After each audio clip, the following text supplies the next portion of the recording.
Hi there, my name is Abby Peter Fesso, and I'm a licensed professional counselor with the Conscious Path Counseling in Fort Collins, Colorado. I wanted to talk today a little bit about anxiety. Now, this is something that so many people struggle with something like 40 million people in the United States experiencing anxiety at some point in their adult life. This is tremendous. It's one of the most common mental health conditions out there, and it's something that is often really hard to seek help for. So what I wanted to do today is talk a little bit about what anxiety is, and then a couple of quick, simple things that people can do to help themselves manage anxiety. Now, these things alone may not be enough, but they're really great foundational practices for anyone. It's the first thing that I'm going to do when anyone comes in to consult with me about anxiety. So to start with, let's talk about what anxiety is. Now, this can really be many different things, from chronic stress in day-to-day life that really begins to build up and take a toll on someone, to what we call generalized anxiety, where you can worry about anything and everything and it becomes really out of control. People often find that they're really irritable, they have a hard time focusing, and it greatly impacts their sleep. And that's going to be true with most anxiety conditions, is that sleep is drastically impacted. So other types of anxiety would include something like a social phobia, where people have a really difficult time being around other people, being on the spot around other people. You might think things like school performance or presentations at work, or even just speaking in a work meeting. This may really come out for people. Specific phobias are when people have an aversion to, say, flying, spiders, heights. Really, again, very common and can greatly impact someone's satisfaction in life. Other types of anxiety include something called post-traumatic stress disorder. Now, this is when a traumatic event has been experienced in someone's life, and they now find that they're reliving that experience in a variety of ways. So they may have flashbacks, they may have nightmares, or they may experience intrusive thoughts, memories, images of the event that occurred in their lives. They also experience kind of an avoidance of those things. So they may avoid songs, places, people that remind them of the traumatic event. When they're confronted with aspects of this, be those internal or external stimulation, they often are confronted with a sense of panic and intense fear, as though it's happening over and over again in their lives. Okay. So the last anxiety condition that I'm going to talk about is something called panic disorder. Now, this is when you might find that your heart starts racing and it's going a mile a minute, and you're really short of breath, and you might get dizzy or tingling or numbness in your hands or feet. Oftentimes people will explain this as fear that they're having a heart attack, or they feel like they're going to die or pass out. It's a very uncomfortable feeling. Now, when this gets really bad, this can stop someone from leaving their home, going into public places, grocery store, work, anything really. So it becomes very impactful in day-to-day life and really greatly impacts someone's quality of life. So again, anxiety is a very, very common condition. And what I want to do now is talk with you about a couple just very foundational things. Some of the first things I start teaching someone when I work with them on anxiety. The first thing is going to be breathing. Now, I know that this sounds really minimal when we think about the impact that anxiety has on someone's life, but again, it's the foundation. Without breathing, you can't begin to do some of those other things that can really be very helpful. So there are a number of ways that you can breathe that are going to be helpful, and a number of breathing exercises out there. I'm going to teach you a really simple one that you can do anytime, anywhere, okay? So it's going to start with taking a deep breath in through your nose.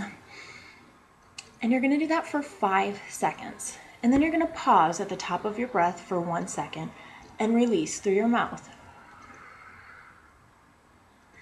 Now, the important thing when you exhale, again, is to exhale through your mouth, but to make this at least 5 seconds, if not longer. It's really important, especially if you struggle with panic, to get all of the oxygen out of your lungs. So again, you're going to inhale through your nose.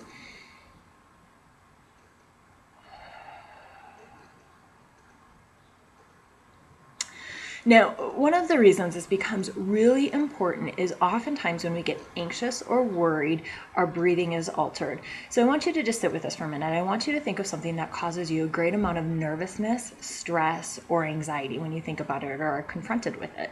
And I want you to really throw yourself into those emotions and those thoughts that you may get in that experience. And as you think about this, I want you to notice where your breath ends. And by that I mean, when you inhale, where does it stop in your body before you exhale it? Okay. So what many people will find is when they are stressed, anxious, tense, nervous, the breath stops right here. Now, the reason this is a problem is because this then cues our brain and our body to be on alert and to be on edge and to, be kind of hyper vigilant to our environment. And this, again, increases that pattern of anxiety that someone may experience. So if we can break that pattern with something as simple as our breath, which we have to do all the time, our brain will force us to do it. It's just a matter of if we use it to our advantage or not. And by taking these kind of deep belly breaths in through your nose, out through your mouth, you can begin to tell your body and your brain to calm down. Now, one of the other things that can be helpful as you're just learning to do this is to actually sit back and put your hands on your belly. And as you do that, as you breathe in through your nose, you're going to notice that your belly will rise. It's going to be like it's inflating like a balloon. And then as you exhale, you're going to feel your belly fall. Now, as you breathe, it can be really helpful to pay attention to those sensations that you notice in your body, because it's going to help you get more comfortable with it. And it's really going to help you kind of cue into your body and start recognizing the signs of when you're breathing very shallow and you become really tense, and when you're breathing properly and can allow your body to just be at ease. So technique number 1 for anxiety is to really focus on your breath. Now, the second technique that I'm going to teach you may feel a little strange as we do this, but again, it's tremendously helpful.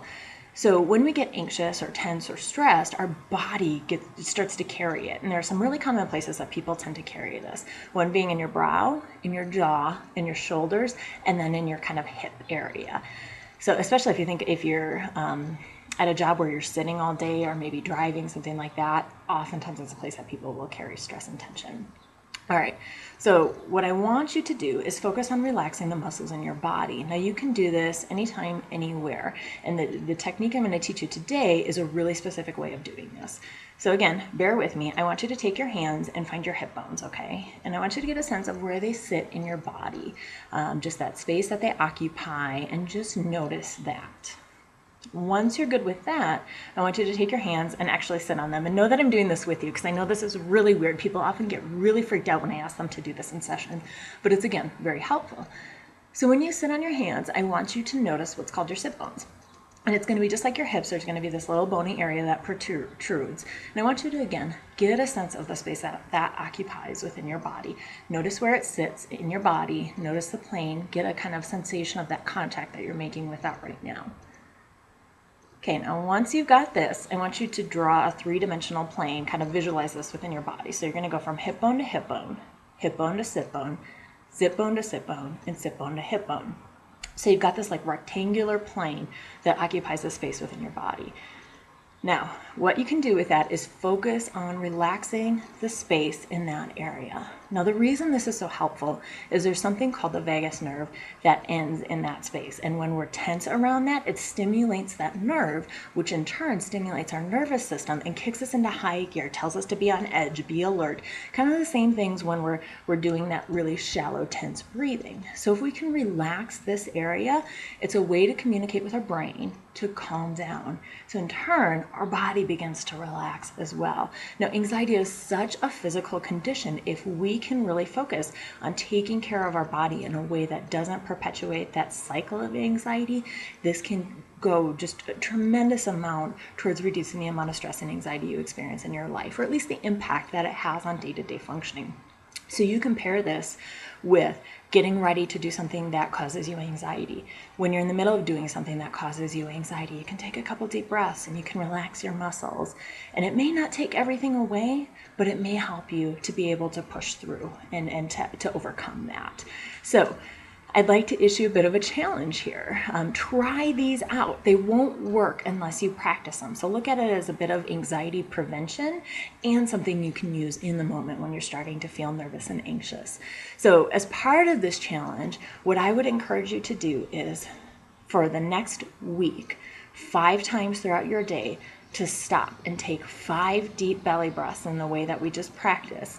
And as you do so, to focus on relaxing your muscles, specifically relaxing your muscles in that rectangular plane in your hip area.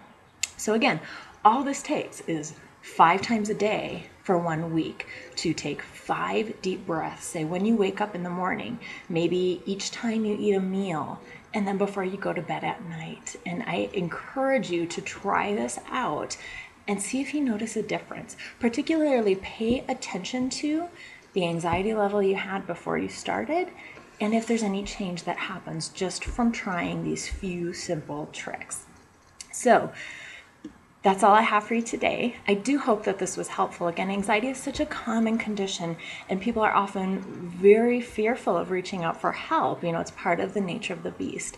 So I hope that these tools are something that you can put into practice and can create some difference in your life. If you find that you'd really like to take it to the next level, we always at A Conscious Path here encourage things like relaxation, visualization, meditation, yoga. Again, these can do tremendous things for bringing down the level of anxiety that one experiences.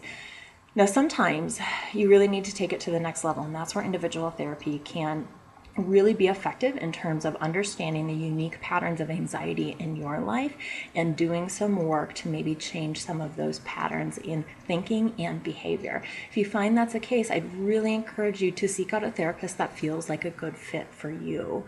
If you'd like to find more information about A Conscious Path Counseling, you can certainly go to our website at www.aconsciouspathcounseling.com. We've got lots of resources on there in addition to some meditations that you can try out. Now, one of the other things that we offer is something called the Drop-In Relaxation Group. This is a Wednesday evening group for people to just show up. We have a little bit of paperwork you have to do, but essentially you can come in and experience an exercise that's going to help you calm your body and calm your mind. It's the next level after breathing and after kind of relaxing your muscles that can really help you work towards reducing the stress and anxiety in your life. So I do hope this has been useful for you, and I do hope that maybe we have a chance to meet in the future. Thanks so much.